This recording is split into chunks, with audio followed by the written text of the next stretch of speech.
Na domáci kváskový chlebík potrebujeme iba pár ingrediencií. Vykysnutý rozkvas, soľ, rastcu, vodu, chlebovú múku a čajovú lyžičku medu.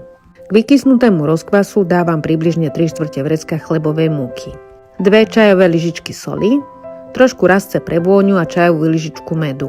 Pomaly začnem prilievať teplú vodu a rukou zapracúvam cesto. Vody je vtedy dosť, keď sa spoja všetky suché a mokré ingrediencie. Cesto zakriem a nechám pol hodinu odpočívať. Po pol hodine mokrými rukami cesto vyberiem a ponaťahujem. Takto chlebík prekladám počas 2 hodín každú pol hodinu, čiže 4 krát. Čím dlhšie cesto prekladáme, tým je pružnejšie a menej lepivé. Počas 2 hodín cesto krásne nakysne. Záleží však od teploty v kuchyni. Po 2 hodinách vyklopím cesto na pomúčanú dosku.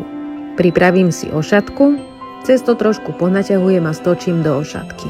Nechám ho 2 hodiny vykysnúť a pečiem vo vyhriatej rúre prvých 15 minút na 230 stupňov a potom pol hodinu na 200. Záleží však od veľkosti chlebíka.